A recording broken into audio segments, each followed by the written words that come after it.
Welcome to this session, the Urban Challenge, Creating Livable and Resilient Environments for Cities and Their Citizens. Before we begin, there's just some notes that this is being live streamed, and the show is going to be available and accessible. So just for data protection and everything, you all need to know that's what's happening. And we have got 5 panelists. So we've got quite a crammed time because we want to engage the audience in the task of creating 3 recommendations at the end. But first of all, just to say what we're doing here is addressing the Sustainable Development Goal 11, making cities inclusive, safe, resilient and sustainable. A very simple task. We all know the figures, 9.3 million additional UK residents by 2062. We need apparently 245,000 or more new homes per year, and we're going to have 8 million over 80s living in the cities by 2062.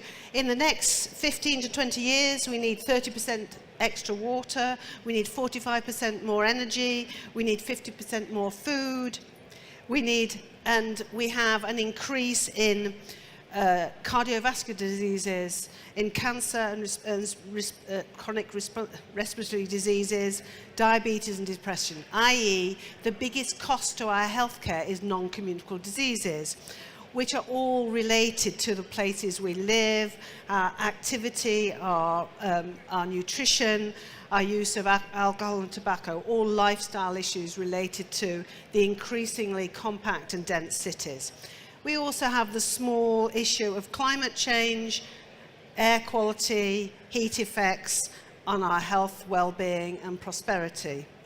So actually, on some research I did, the general aspirations of citizens is to have more physical space to grow a family, to be able to travel, to live in places that are friendly, that are clean, aesthetic, noise-free and safe. So an easy task for us all, particularly our mayors. So the challenges are complex and interdependent. And in this session, we're asking whether it is city leadership that will find us a way, or are there other ways? And so while you're sitting listening to our panel, we want to come up with 3 recommendations that are most universally applicable. And we also want to have one action that we could recommend to government and the sector. So I'm going to be trying to take notes and listen to the panel and to your comments and conversations. So let me introduce the panel. We have Immy Kaur, a co-founder of Impact Hub Birmingham, which is on a mission to help build a fairer, more equal and just city through people, place and open movements.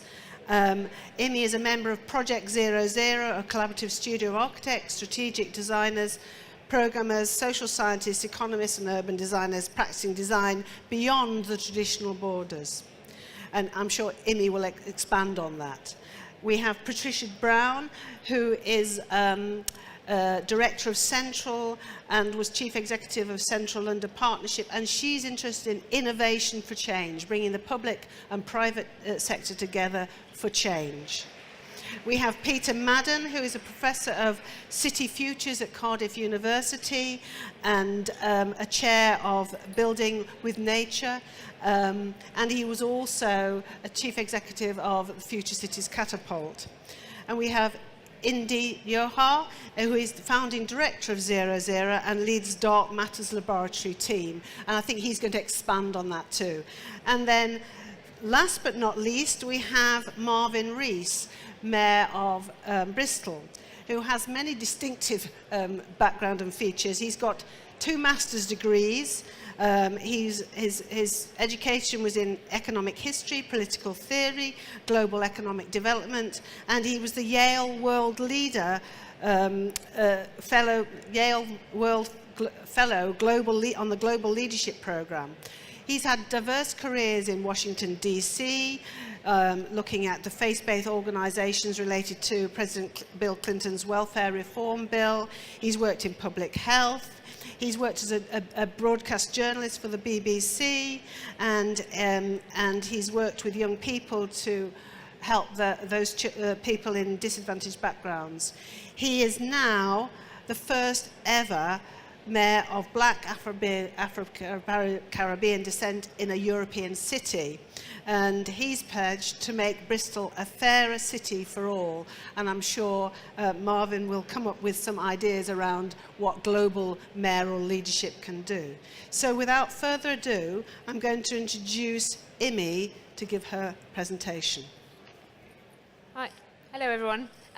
So it's always a bit rubbish going first, so like if you just give a little smile, it just makes me feel, because you're all like, and I'm like, oh my god, what are they thinking is coming out of my mouth now? So what I'm going to do is go pretty much quickly to the point of some of the things that drive me and the design of what we've done, as opposed to lots of technical, theoretical ideas that I have about the world. And the reason for that is I think the challenges that we're facing and our city's facing are well known.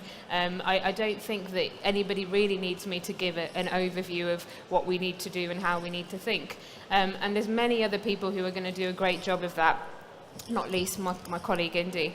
And so first and foremost, I am a citizen of Birmingham and quite an activist and someone who's grew up as a young person in that city. And I want to give that background because, I mean, the work that I do now can be seen as quite broad and deep and dealing with everything from housing to social justice, but actually what it started out as is a young person growing up in a city that was marked as Europe's youngest city and one where it was the most super diverse and exciting place to be. And the reality of being a diverse body and a young person in that city was a pretty horrific one, actually. It was something that was often used as a marketing message, but wasn't one that was really a belief and a deep value of how we were going to work and build and grow through the challenges. And that's what really drove me to set up what I did. So before I tell you a little bit about that, which you can read all about online, I kind of want to just talk about the sort of SDG 11 that this session is about, and talking about safe and inclusive and accessible cities. And I think the whole time in the last 10 years of our work in Birmingham, what we have been really focusing on is safe, inclusive and accessible for who? Who's leading the conversations, who is part of the active design and growth and sharing the wealth and often the profit that is built off the back of a lot of developments and other really interesting progress that happens in the city. And we've been really challenging and asking what that looks like. But at the same time, the question that we really wanted to ask is, in a time of great transition and huge change, what is the town hall for the 21st century? If we know that there's no longer a silver bullet that is going to solve all of our problems, these are deep, interdependent challenges that we need systemic approaches for. How do we have a range of people in the room doing everything from cultural programming to involving citizens in system change, all the way to understanding how is our civic infrastructure going to be financed, how is it going to be sustainable? Birmingham's facing its third year of £600 million cuts from central government. By the time we get to the end of this year, we will have lost 7,000 jobs and in this latest period of cuts. And we're at risk of not even meeting our statutory requirements by the end of this year. You know, the bins and all the things that citizens find as the first marker of things that they can see as to how their city and neighbourhood is functioning are barely at functioning point. So in this space, it isn't just about platitudes about how we engage and how we need to be hopeful and have visions for a city and a marketing message of one that is young and diverse. It actually means how do we bake in all of these assets into the future, but also understand that there's a deep crisis of trust, a massive, massive deficit in finance. And so we're going to need a really creative, imaginative, visionary, systematic approaches to solving many of our challenges. And we know from all of our work that actually young people, people of colour, children, families are very rarely they might be in engagement programs, they might be in things where they're talked at, but they're very rarely at the front of the table talking about how often they are the people most affected by things like the immediate effects of air pollution and poverty. And what we find is that it's a nice little engagement process that happens at the end and somebody takes some photos. So we've been really working on how you bring that talent, that energy and insight alongside the industry and all of the professionalism and skills that we need and build a movement for that. So for the last 5 years, I've been prototyping something called Impact Hub Birmingham, which is really around the 21st century town hall. How do we make decisions together? How do we organise together? How do we dream, hope and imagine together and actually start to have an influence on how things happen in the city? And I guess things that I can talk about is a lot of our next steps are very much building a project called Civic Square, which is really about looking at 21st and 22nd century civic infrastructure, how it's going to be, as I said, be financed, who's going to run it, who's going to have a say on how our neighbourhoods and our cities are designed, and how are we going to work more collectively in a systematic way to deal with some of the existential threats, but also the everyday inequalities that are still playing out in 2019, which means that it's pretty rare to see any of the people most affected by our biggest challenges in cities sitting anywhere in power. And it's such a rare, celebrated thing. And I think that's really part of the problem. So, you know, I look forward to a vibrant conversation about what I feel and what we can do about that. Thank you, Immy. Patricia.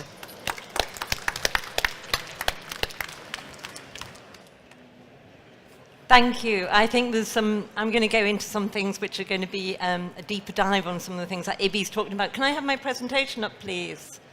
So, thank you.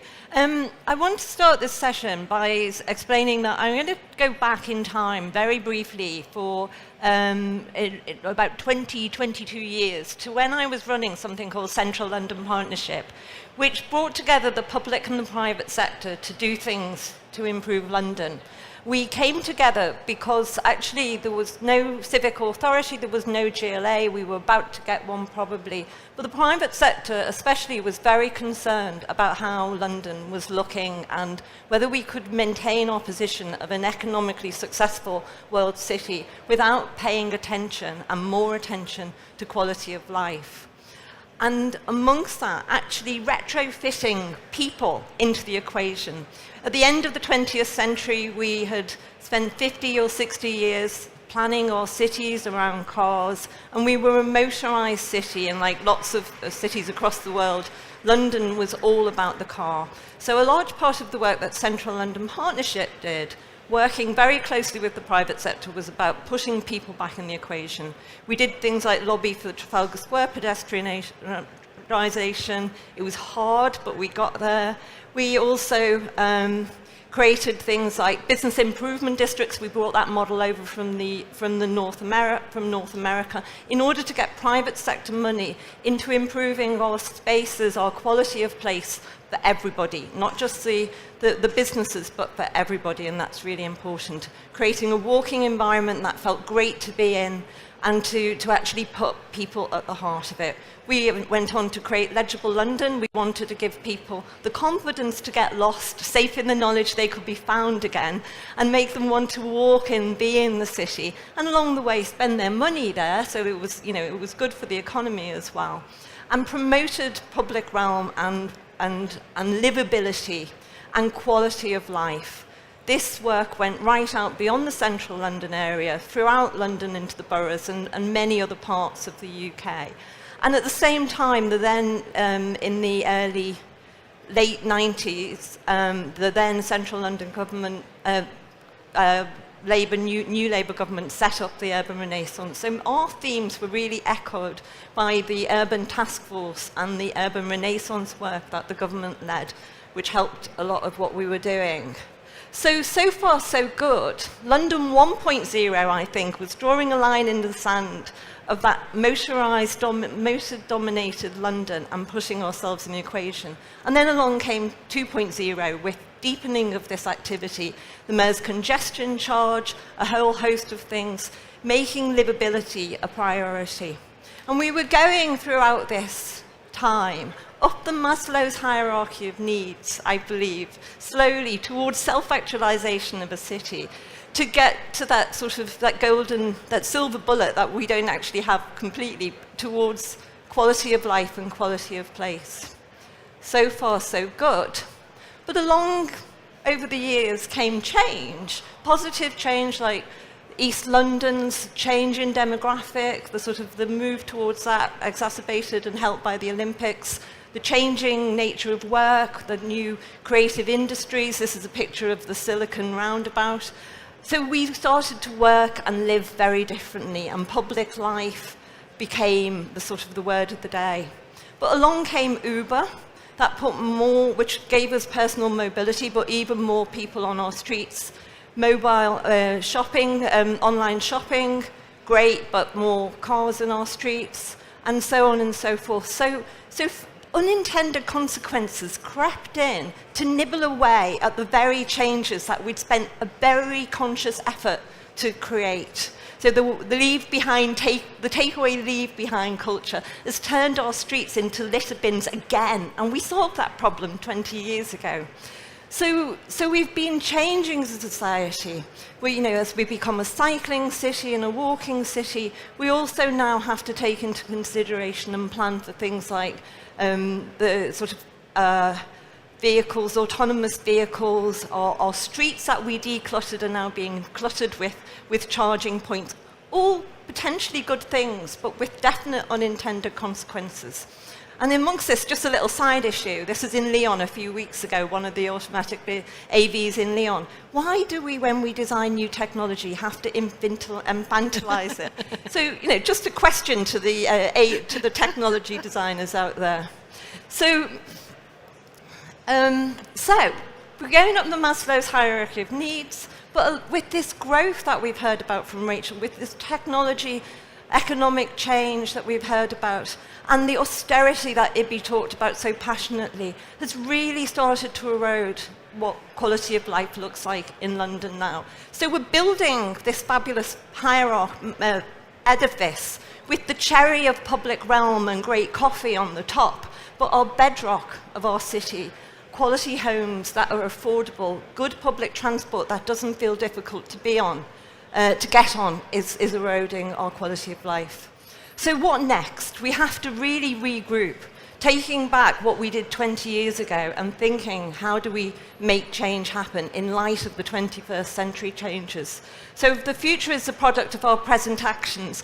I have started something called London 3.0, which doesn't yet have any answers, but is asking questions. Like Immy, how do we make spaces for our communities? What are the values that we aspire to in the future? This is two pieces from the same edition of the Financial Times 2 years ago. One newspaper article was celebrating the fact that Red Church Street in Shoreditch now has the same values as the West End in terms of property prices. The other, an article by Jeanette Winterson, who ran a grocery store half a mile away and was going to have to close because of the rating revaluation and the impact of chains on that area. So what is good in that circumstances? Great property values or someone closing because they can no longer afford to trade? What is amenity? How do we provide for people and understand their lived lives and experiences? This is how I live, and there isn't a supermarket. We have 24 little supermarkets, but there's actually people of all income levels in there, and their food is being provided only by very expensive Tesco Metros and Sainsbury's locals, etc. What does amenity look for us as we live our lives? How do we take new urban infrastructure and make it work for everybody. So our streets are not full of this new technology, which has its uses, but is actually only for a very certain proportion of society. It's not for people with buggies, it's not for people with families, it's not for people for shopping. And on the subject of shopping, I grabbed this from a edition of a Dezeen a few weeks ago. This little creature is a new robot that is in the streets of San Francisco. And what the CEO of this company says is, because it's going to really ruin our streetscape and our journeys, and it's going to get in our way, and they know it's a problem, they've made it really cute and lovable so we can forgive them for it. Is that what good looks like? So how do we house people?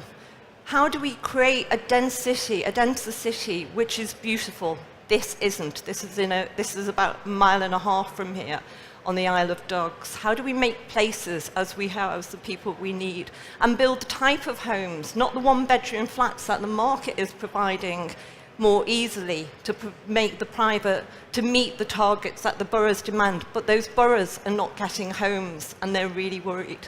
So amongst all of this, we need leadership. I use this slide as a placeholder because Frank Pick, the managing director of London Underground, was a brilliant leader and thinker about what quality of place and beauty and amenity should look like at that particular time. And amongst all of our challenges, we need to help central government, local government, people like Marvin.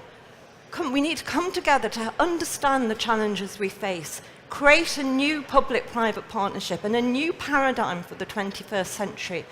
And so I'm calling for an approach that helps civic leaders, not because they don't know what they need to do, but to bring forward a public-private partnership approach that isn't about Siemens or Philips or somebody selling smart city solutions, but about coming together and thinking, what does it really mean to make a livable London and cities, whether it's Bristol, Birmingham or Manchester and everywhere, based on the quality of life and quality of experience. And one city that I look to, and I won't go into detail, is Lyon. This is a car park built by an architect working with the artist Daniel Buren. It's part of their behaviour change. Make car parks beautiful, you stick your cars in the ground, you walk, you turn the rest into walking and cycling neighbourhoods, and you don't really use your car anymore because it's so beautiful to walk. That's the type of civic leadership that we need, but we all have a responsibility to help create this future. And on that note, I'll end. Thank you.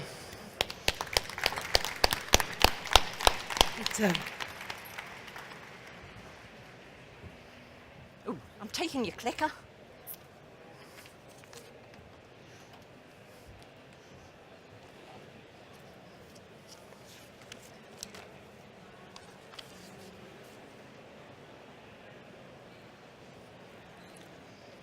So good morning, everybody. I'm going to talk a little bit about how this connectivity revolution that we're living through at the moment can help us potentially achieve some of our sustainability goals.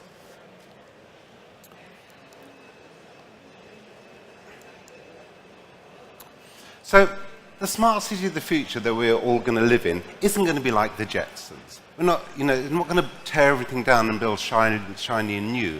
Our cities have been built up over centuries. We have medieval streetscapes, we have Georgian buildings, we have Victorian sewers, we have 20th century grids. And our cities, the agglomeration of the past, and that physical city will largely remain in the future. What we'll do is layer digital intelligence over that physical city, digital intelligence that comes from us being connected cars, connected buildings, and that digital intelligence, that digital layer will allow us to understand how the city is functioning, plan it and interact with it and the people in it in different ways. So that's what the promise of smart cities is. And for those of us who are urbanists and passionate about sustainability like ourselves, that has potential exciting benefits if we harness it in the right way. So there are gains potentially in resource efficiency because if you understand how people actually move, or how energy is consumed, or how resources flow in a city, if you understand that, you have potential to manage it in more efficient ways, because we built our cities in silos, overlapping silos, and they're not necessarily very efficient in delivering the things that we want as citizens. So you can do that more efficiently, potentially, and save both money if you're a city leader like Marvin, but also save resources and carbon if you care about sustainability. So the kind of platforms that digital enables, the sharing platforms allow the sharing economy to flourish, car clubs and car sharing and things like the library of things. And this example up here, street lights. Why do we want street lights to shine when nobody's there? Well, we don't. We want streetlights to shine to illuminate when people are walking. So we can put sensors in, as Glasgow have done, smart street lighting, and allow people to walk in light, but not waste energy and money when people aren't there. And when Glasgow put their intelligence in those street lighting, they also could do other things with it. So when it's kicking out time at 11 o'clock on a Friday evening, they put all the lights up to discourage antisocial behaviour. So potential benefits in resource efficiency. Also, of course, in decarbonisation. This digital layer that's over our city, increasingly it provides feedback loops. So in terms of behaviour and knowledge. And increasingly that happens in real time. So this idea that you can calibrate the functioning of the city to make it work better for citizens and sustainability. So smart grid, you're all familiar with. You can balance supply and demand in energy in real time. Mobility as a service may not be so familiar to all of you, this idea that actually we don't want to own a car, we want to actually access products and services through mobility as a service. And our phone geolocate us. They know exactly where we are, so we can, take the bike to connect to the train and get on the bus at the other end in a seamless journey, because we know where we are, we know where all those bits of transport kit are in real time, and we can pay just one ticket to do it. So mobility as a service, and also intelligent buildings.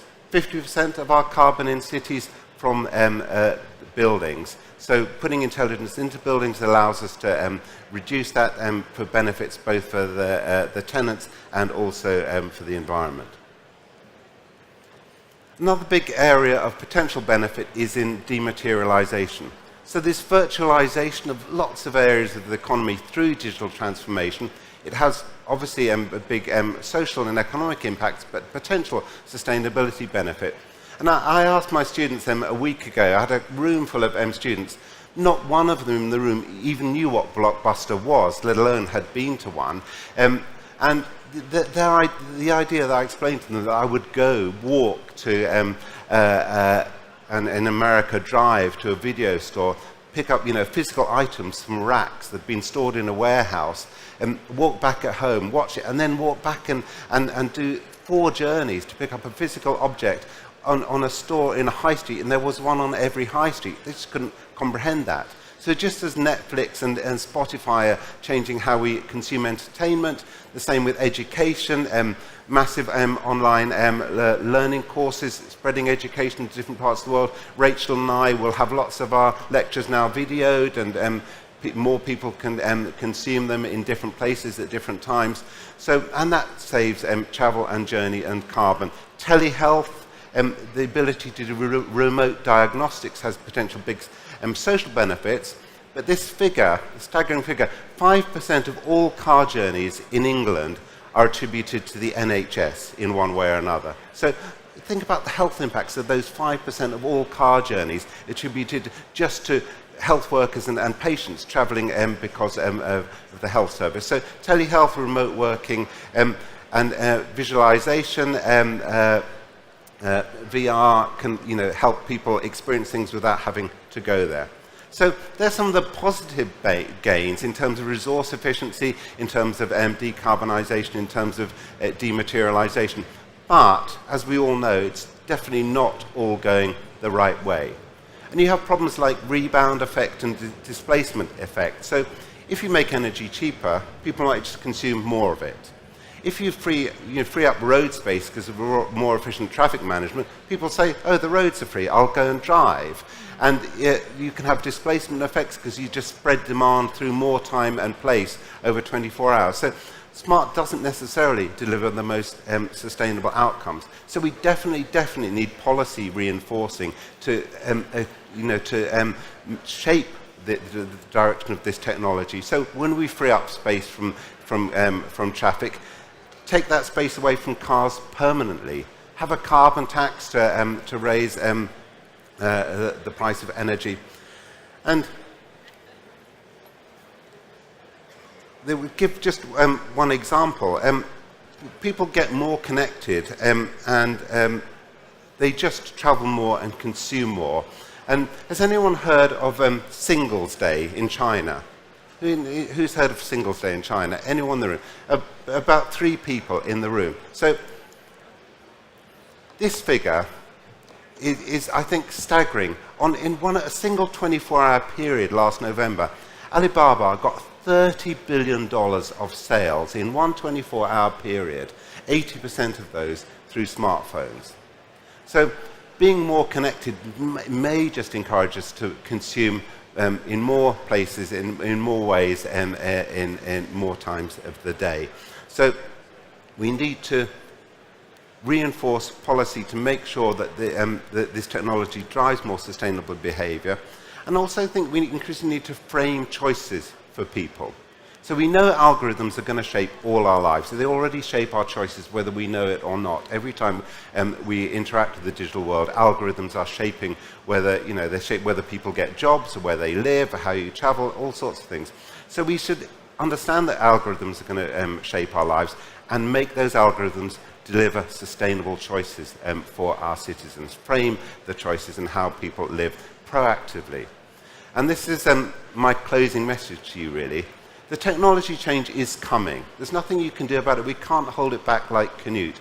Uber, Airbnb, WeWork are going to change our cities under our noses whether we like it or not. And I think it's our duty as academics, as city leaders, as business people, as activists, to engage with that technology, and we need to shape it and direct it in ways that are going to deliver sustainable outcomes. Thank you. Indy?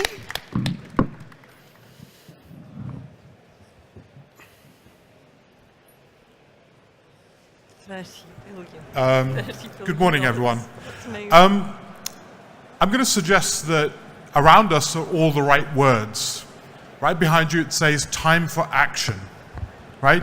Big letters, climate change. All the right words are sitting around us.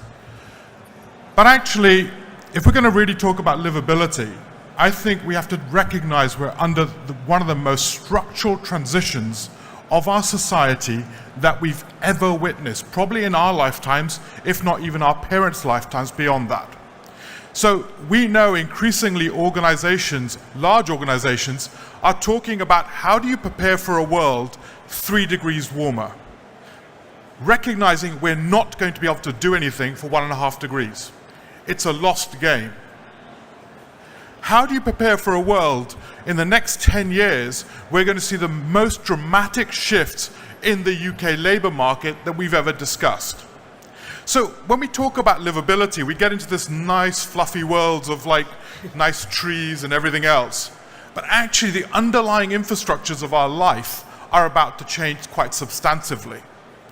Let's get into the details of that. If you look at the impacts of climate change on food nutrition quality is declining around the world. The impacts of that are actually on cognitive performance of all children significant. Up to 20 IQ level drops in parts of the world are expected as a result of nutrition decline. If you look at the impacts of even air pollution as we have it now, it is equivalent to 1 year's worth of education on children, right? So I think when we talk about livability, I think we have to start to embrace the structural nature of the transition we're in. If you look at autonomous vehicles or any of this logistics infrastructure, on the other side of that transition is about 15% of the workforce. 15%. So if we look at a dramatic transition of our economy to any form of autonomous economy, we're looking at one of the largest transitions of our labor markets that we've seen in our lifetime. Forget about the Thatcher days. How are we preparing for this transition? One, we're not. We're obsessed by a little word called Brexit. And at the same time, we're not really fundamentally building the politics to actually talk about the hard transition. Certainly in the West, and certainly in the UK at this moment in time, I don't even think we're having the right scale of conversation. We think the future is going to be a little bit more and a little bit less of now. I guarantee you that is not the future. We are seeing the most disruptive institutions. You have to almost go back to 1750 when the Industrial Revolution happened in the UK to recognize the scale of transition.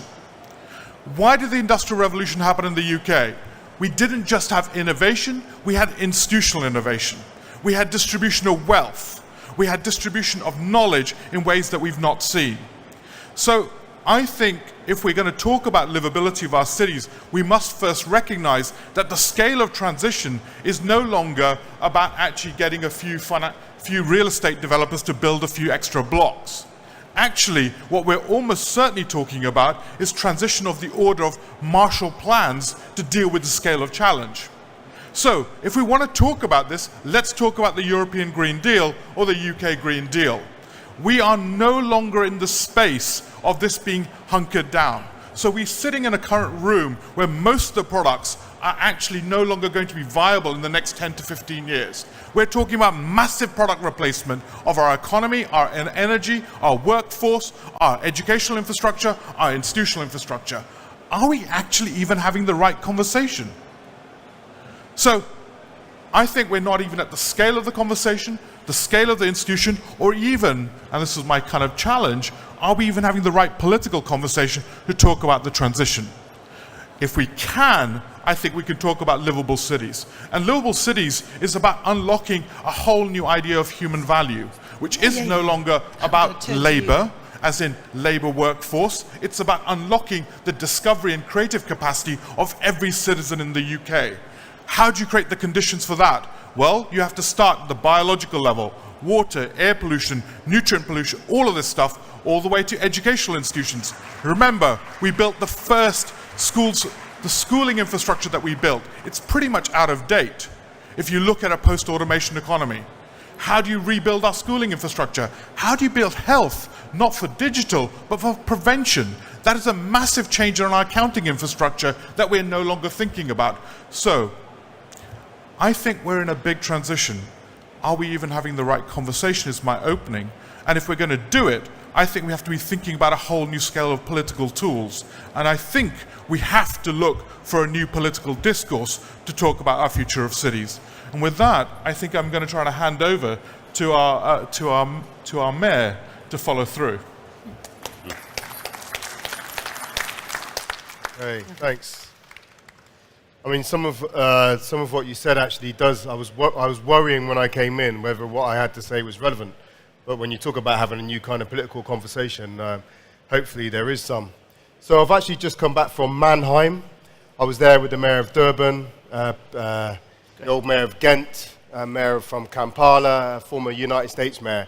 And one of the phrases used was, we've the best 1959 structure of government and global governance we could wish for. The problem is it's 2019. And that's the challenge we bring increasingly from city leaders, is that the world has moved on. And the model of global governance, which is overly dependent on the structures of national governments, nation states, is no longer equipped to cope with the world the way it is. Can't cope with migration, can't cope with climate change, population health. That is, it's just not working anymore. And what we urgently need is for national and global governance to move into its next iteration. And that will involve the leaders of cities and networks of cities, international networks of cities, sitting alongside national governments as equal partners in shaping national and international policy. So what I'm a part of at the moment is something called the Global Parliament of Mayors. You can find it on YouTube, a talk by Dr. Benjamin Barber and his book called When Mayors Rule the World. And the argument is that when cities come together, when you get a position on migration that is formed by Bristol working with Freetown, working with Los Angeles and Durban and with Lahore, city leaders talk about migration differently to national governments, for example. National governments talk in terms of borders. Cities only exist because stuff moves and stuff crosses over. People, culture, finance, we sit at the intersection of movement. And without movement, cities don't exist, cities don't thrive. So our argument is that actually we can go to the old treasure chest of left and right national government bun fights, or we can say actually there's a new ingredient here that will actually potentially fundamentally change the whole way we think about both new challenges and opportunities, but the way we think about, understand and approach old challenges and opportunities that we've shown that we cannot deal with. So I just throw that one out there. That's the kind of the grand national, international conversation that's taking place. In October in Bristol, I hosted the Global Parliament of Mayors in last October. We had nearly 80 mayors from around the world. The UN came, a whole bunch of organizations came, and the point was, you've got 80 leaders in the room of cities from every continent on the country. You know, what can you do in a room like that? What new ideas are coming forth? And I'll just tell you one remarkable fact about that. We had the Swiss ambassador who's working on a global compact for migration. Most migrants leave cities, go to cities, and then return to cities. Last June, I spoke at the UN on the global compact for migration. That compact had been 3 years in development. At no point during those 3 years had they had a formal conversation with a city leader. It's quite remarkable, right? You can't develop national migration policy from Westminster without talking to Manchester, Liverpool, Sheffield, Leeds, Bristol, Cardiff, Glasgow, because that's where migrants go. And we deal with the real front end of migration. So that's the national, it's kind of the international. I'll tell you something about what it's like being a national leader in the UK. Just use Brexit as an example. From the moment we had the referendum until David Davis left office, not once did he come and formally talk to the core cities, the 10 biggest cities outside London, 19 million people in the wider economic area, a quarter of the national economy. So what we had put on the table was a Westminster Brexit, not a UK Brexit. It was not informed by what we needed. And if you talk to me, you won't get my perspective alone. I'll bring our universities, our voluntary sector, our police service, our civil society organizations. There was no engagement with that. And one of the feelings it is as a city leader is it feels like a voluntary sector organization working with government. And I wrote a letter to a minister the other day. I said, working with government is like having a dance partner who's judging you for your performance as a dancer, but you're not allowed to listen to the music. And you're moving around, you're saying, is this okay? And they're going, keep going. You're saying, okay, is this movement okay? And they're going, it's okay. You know, and this conversation is strung out over years. And my point to government has been, give us 10 years of certainty in our funding. Actually, better still, devolve the funding. Just give us £500 million and we'll give you a development plan. But give us 10 years of certainty and we'll give you 10 years of development. We'll develop the infrastructure to support the mass house building. We'll invest in all the smart infrastructure that we know needs to go on with a growing city. But we need that certainty, and we're not getting it at the moment. So what we need is not just a changing of the conversation, we also need to experience a shift in the very nature of sovereignty between national structures and city governments. And my final point would be, if we talk about the EU, if organizations like the EU continue to primarily invest in national governments, they will be investing in their own future weakness. They must, the EU and the UN, major philanthropists who want to challenge global crises, even in malaria and so forth, need to start investing in the shift in governance to city government. That is not usurping national sovereignty. It is about saying that cities and networks of cities need to be elevated to equal partners. If we don't shift that structure, I think we'll be on a permanent back foot with a 1959 model of national governance that's no longer equipped to cope with the world the way it is. Thanks.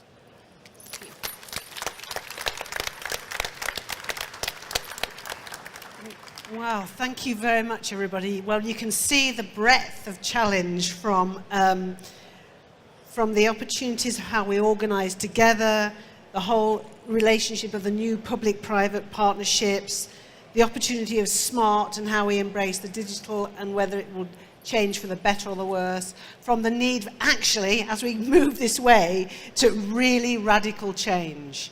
So if we're to answer this exam question for this session, what are the 3 recommendations we would give to government and to the sector? So we've actually got 6, maybe, that can actually get us nearer to what we desire. So first of all, I'll open it up to the audience to see if they've got any questions for the panel. So have we got...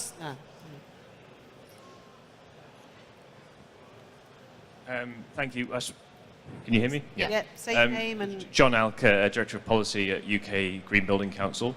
I guess it's partly trying to answer one of the questions you posed, Rachel, and ask a question of Mayor Rees, if that's okay. So I think one of the asks of central government, particularly from local government, could be to let local government off the leash in terms of the standards that it is able to set through local plans, standards that new development is built to. There's still, I think, too many restrictions, some real, some perceived, on the environmental and social outcomes that can be required by local government of developers. And there's also actually fear, I think, from cities that setting standards too high will lead to investment going elsewhere, which I think is something that we need to sort of address and put right. So I suppose then, so my question then to Mayor Rees would be, Bristol and many other cities have set rightly ambitious targets, particularly thinking of your climate change targets at the city-wide level, and that's absolutely fantastic.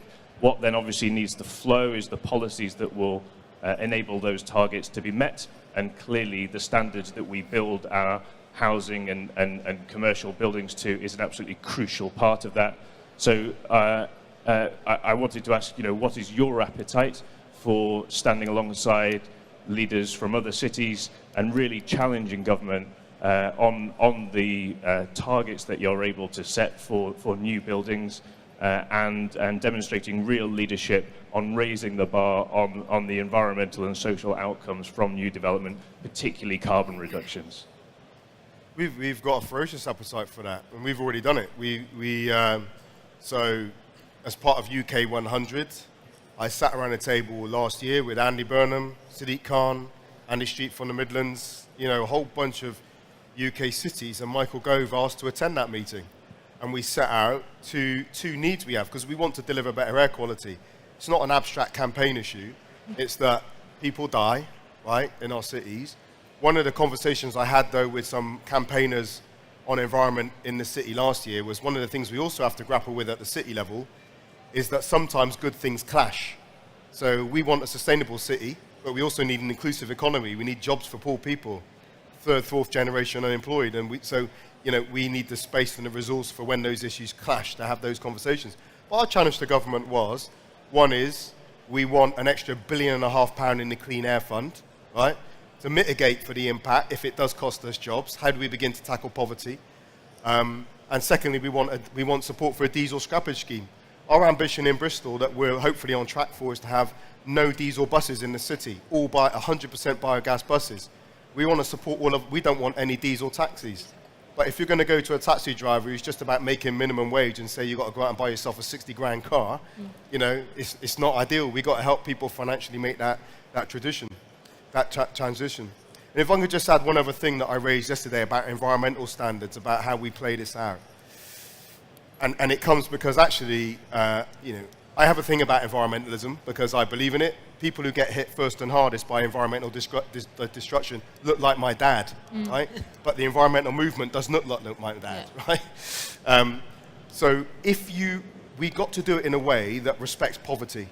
If we don't, we know what kind of politics comes out of making people more disenfranchised and further away from hope.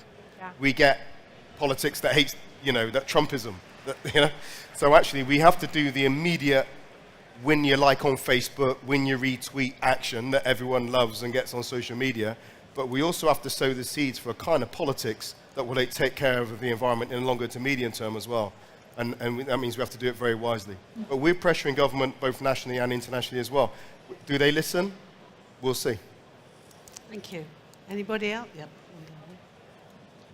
Call me Marvin, they know me, Mayor Rees. Martin Bigg from the University of the West of England in Bristol. It's great to hear the enthusiasm of the panel and the initiatives that they are espousing.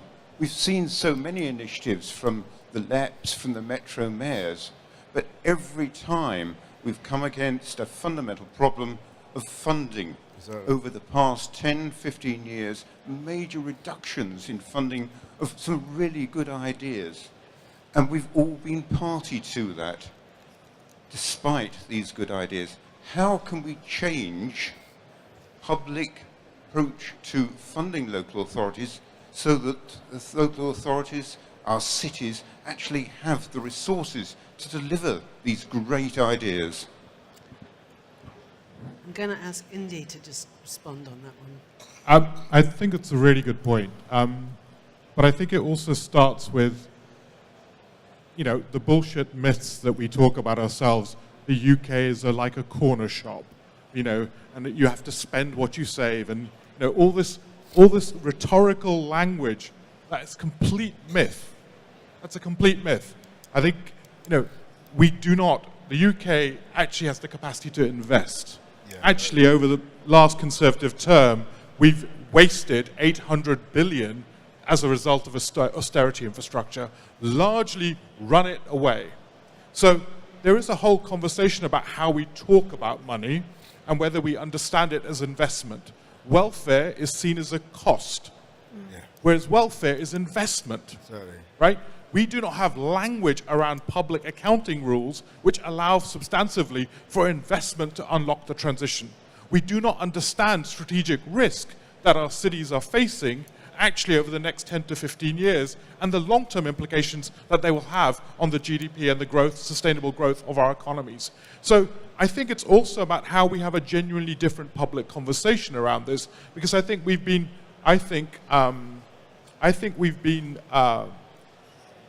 linguistically managed to have bad conversations about this. The problem is not money. There is no shortage of money. You get money people in the room, they tell you the problem is not money, right? The UK, over the last 10 years, over austerity, we've spent 800 billion, right? Of our national debt has gone up by 800 billion. There is no shortage of money. The problem is entirely about how we create narratives and what political choices we structure to allow for and what future economy we build. A lot of our economy is currently geared to increasing the wealth of the few, right? So all this talk about unicorns and everything else, well, land is the #1 asset class in the UK. Land stores more wealth than anything else, any other asset class. We need to have a different conversation about land.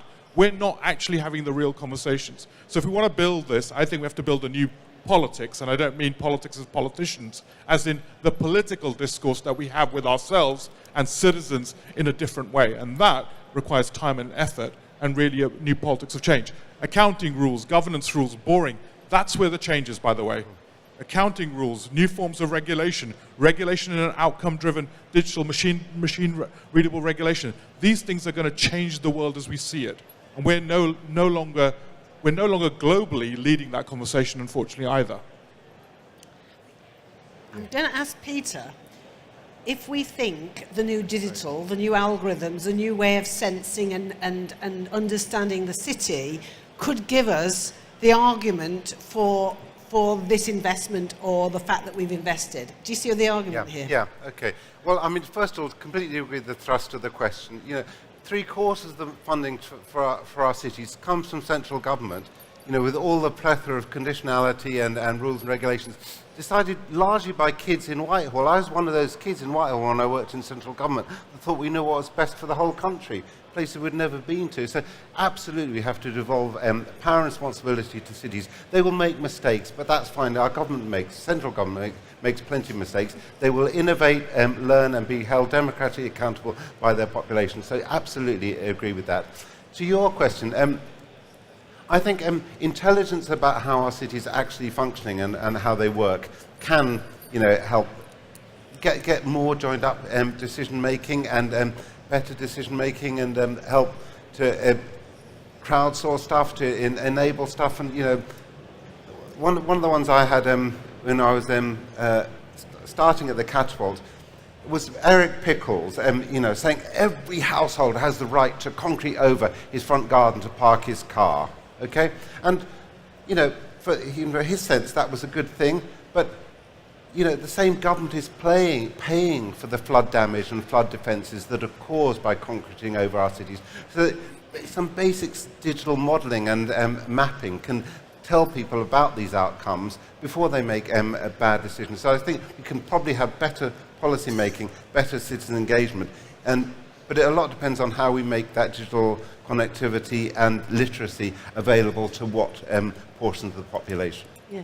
Indy? I just wanted to draw on some of the things that Marvin and Indy and then Peter brought up. Some of this is also not new or innovative or, things that are going to be the next unicorn solution.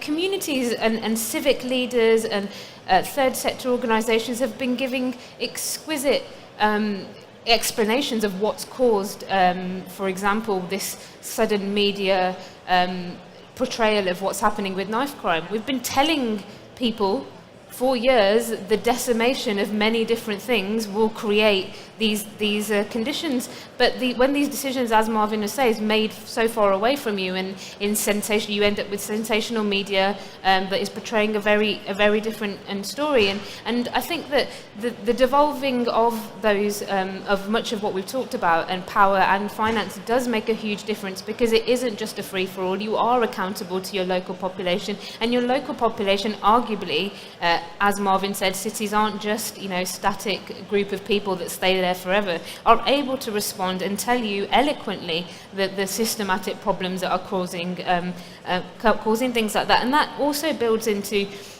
when we're talking about places, we keep having these rehashes of future high street funds and funds to reinvigorate the high street. And as we've heard from Indy and from Peter and from everybody, the way in which we interact at the high street is now different. The things we need from it, the services and the interaction around health and loneliness and mental health and participatory opportunities, these are all very different to what they were from the Blockbuster days. But because we aren't joined up in the accounting for future liabilities, because we aren't joined up in understanding how these things have a massive impact on people's lives, the way they see their places, the way they see each other, the way their own health is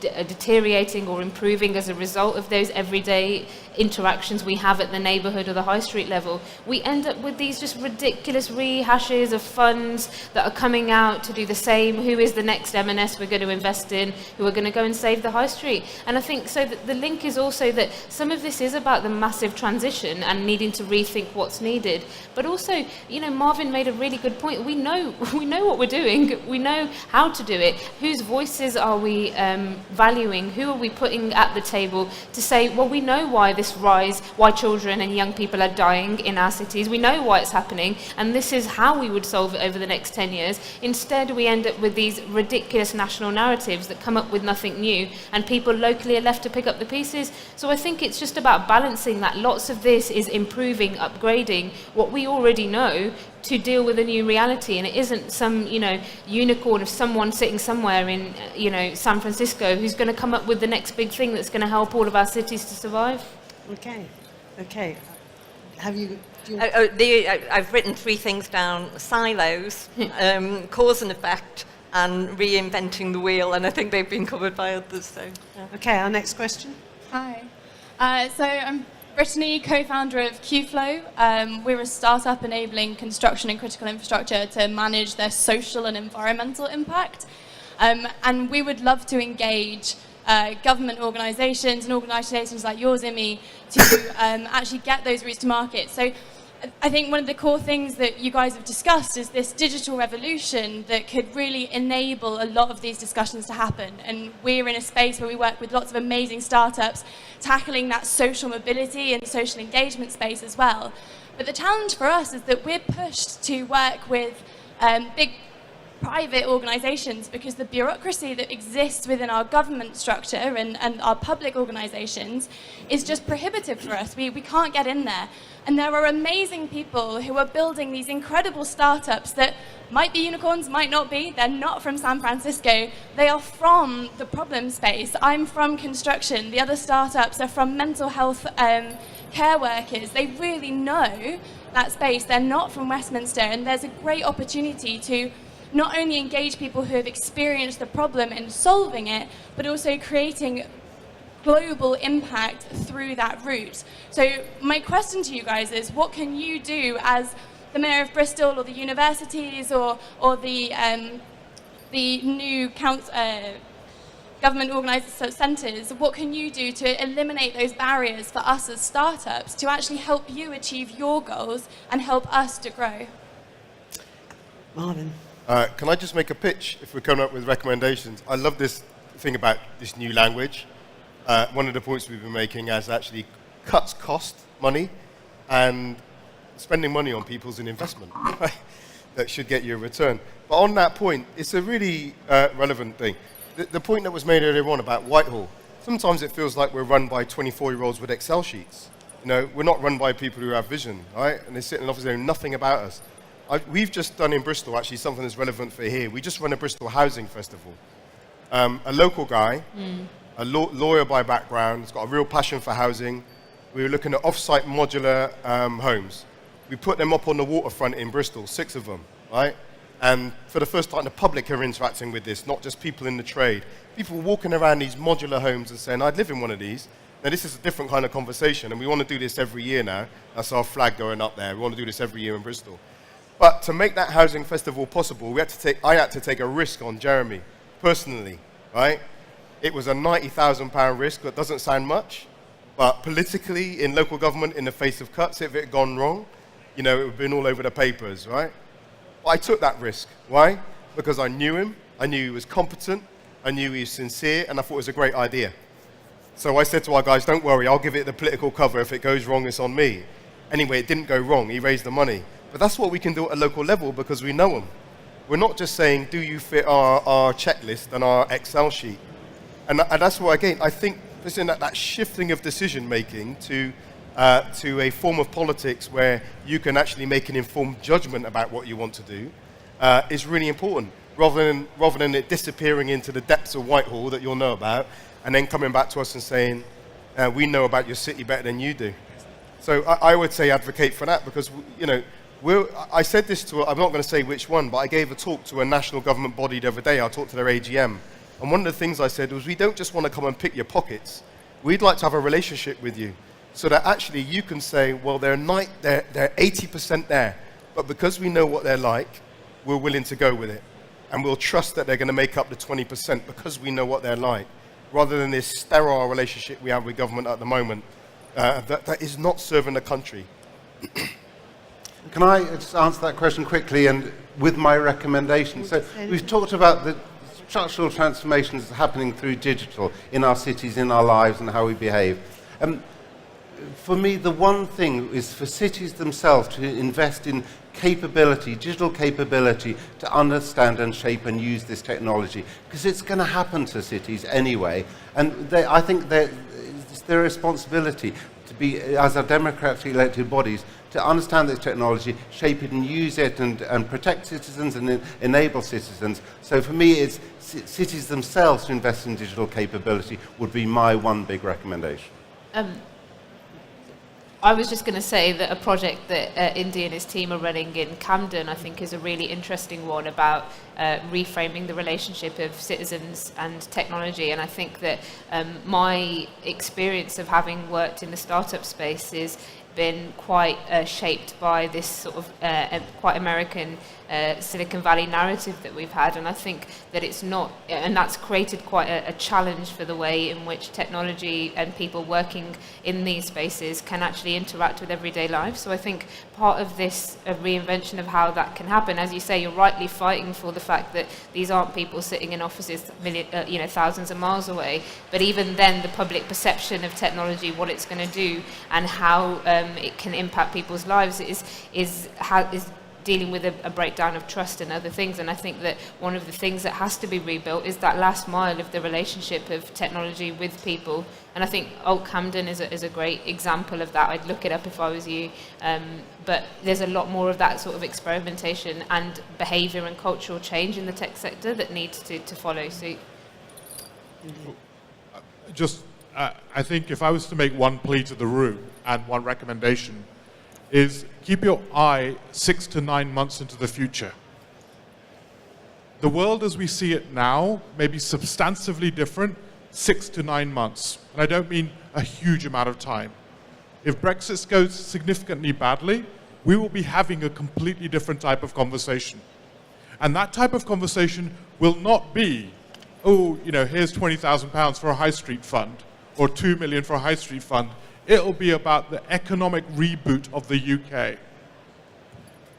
Focus on that, and also don't forget, when we came out of World War II, we built the NHS. We were bankrupt as a country. We have the capacity for large-scale transition. Large-scale transition is possible. We've done it. National Planning Act, extraordinary act of nationalisation of planning rights. We've done extraordinary big things in history. Keep your eye on some of those big things, because I think we'll be looking at a whole new capacity transition. I don't think we're going to make this leap from the incrementalist plays that we've seen. I think we're looking at effectively a Marshall Plan. And if I was giving recommendations, I would be saying 6 to 9 months forward, look at what a Marshall Plan for our cities would look like in terms of actually the dramatic transformation, because I think nothing else will work. Thank you very much. Okay, we've got 4 minutes left, so I'm actually going to ask the panel, having listened to the audience and this discussion, what they think the one recommendation to government and the sector would be. So, Immy. Yep. So building on the cuts cost us money, we know what the challenges are in our places. Even if we are to get back to 10 years ago and to have something for all of us that works in a functional way that we can build on, we need to listen to the people who have been in places building solutions, building the public trust and legitimacy to solve some of the deepest challenges. And the knife crime rhetoric right now is a really key example of that. When you don't bring people to the table, when you erase their voices, when you do not give them power and space to actually invest in their communities in the way they need to, people die. And I think that there's so many future things I could talk about, but right now we need to stop thinking that we can sit at the centre of this country deciding the future on behalf of everyone with a few voices. And we really need, I personally think that we really need to think about who and what we are listening to, where and where we are investing. Very much related to that, I think we really got to challenge government to get away from their silo thinking and look at the cause and effect of all of these changes. You know, we're talking about social democracy here and bringing people into city making and livable cities. But when you're actually getting your food from a food bank, you know, how much energy have you got to go to a public consultation to talk about a building at the end of your road? So there's, you know, really big issues that we have to tackle at the same time as this. And therefore, you know, we have to invest in people in all of this. We focus on capital. We need revenue. We need people, whether that's on the ground or good thinkers, removing silos right across the levels of national government. Peter. For me, it's rebalance the development, ownership and use of digital technology between corporations who do it all at the moment and empower citizens and city governments to play their role. Indeed. Oh. Yeah, I've said what I was going to say largely. which is about the Marshall Plan. I would look at boring stuff, governance, accounting. That is where the revolution will be. It's not the technologies right now. It's our institutional infrastructure, which needs to be reimagined for an interdependent age where we're looking at massive risks. Number two, the final thing I'd say is hope. I think we have to believe in an incredible Britain and an incredible UK and stop trying to hang on with our fingernails towards the future. That also requires a different politics of how we imagine the future. I feel too much of our discourse is about hanging on to our past rather than actually radically embracing what could be the most inclusive, most radical transition for the UK economy and being a world leader in that. Good. Three things I pick up. I do like the idea of the new way, the new language and new understanding. That feeds into who's understanding as well, actually, listening to different people. So we need to talk about ourselves differently. We need to talk about finance and the way we govern differently. I love the phrase, the Marshall Plan for cities. To me, that's tied up with investing in city sovereignty and city influence and power. That's not taking anything away from central government. It's adding to the toolbox of national leadership. And it means long-term, predictable, devolved finance. It has to be over the long term. We can't go project by project. And lastly, I'd say support us as we build this global parliament of mayors, because we're doing it. And you will get a different international conversation when mayors from different continents, sharing populations and families, by the way, because my family's international, your family be international, are having a conversation about the way the world should be run. We urgently need a new architecture of global governance, and we need that to be supported. Well, thank you very much to our panel. I actually think what we're talking about is giving places recognition, responsibility, learning and joy, and that we need to have a radical way of doing that. So thank you very much. I look forward to livable, sustainable, resilient futures. Thank you.